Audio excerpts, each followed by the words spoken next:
Veliki pozdrav za sve. Danas bih želeo malo da vam pričam o mislima i zašto mi sledimo naše misli bez pogovora.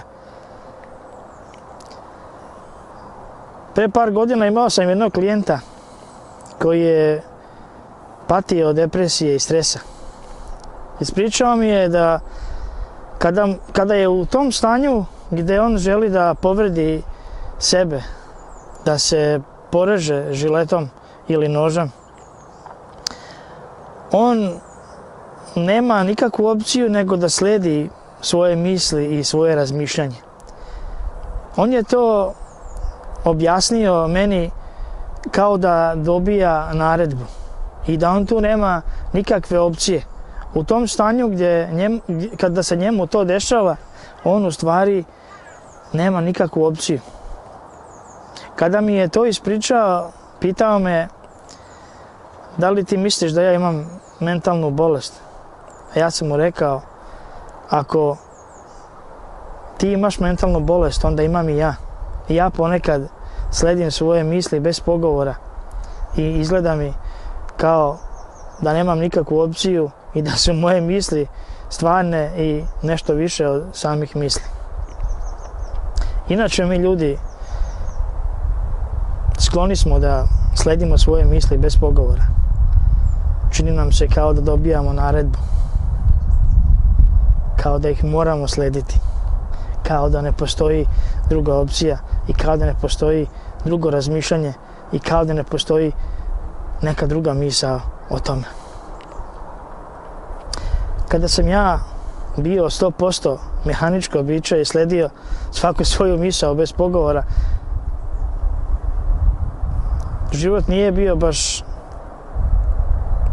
tako lak. Ceo svijet je bio protiv mene.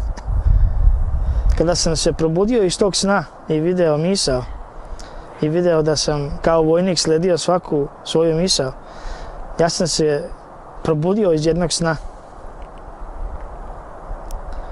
Iz tog sna razmišljanja i nisam više sledio svaku misao bez pogovora.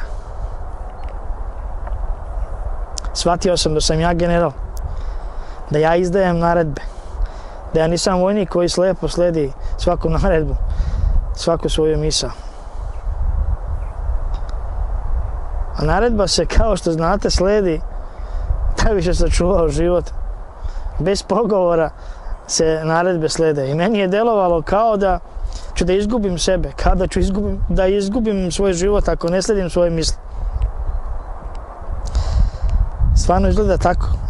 Kao da nema šta drugo da se sledi. Ako ne sledim svoje misli, šta da sledim, ko sam ja?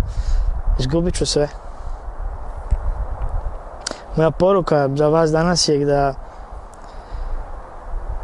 vi ste taj general koji je glavni, koji donosi odluke, koji daje naredbe.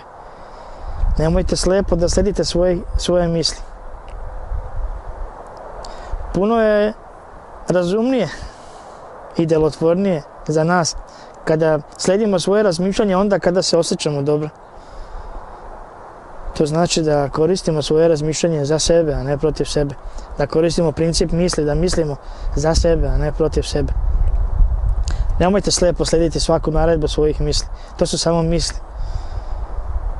Vi ste general. Nemojte to nikada zaboraviti. Vi ste glavni. To su vaše misli. One ne mogu imati uticaja na vas, jer su vaše misli. Niste vi žrtva vaših misli. Ne možete biti žrtva vaših misli, to su vaše misli. Vi možete da radite s njima što god hoćete. Vi ste glavni, vi ste general. Nemojte da sledite naredbe bez pogovora. Misao je samo misao. I nema svrhe slediti misao kada niste dobro, kada se ne osjećate dobro. Neka vam vaši osjećaji govore šta mislite. Jer osjećaj je baš zato tu, da vam kaže šta mislite i kako mislite, za sebe ili protiv sebe. Uživajte.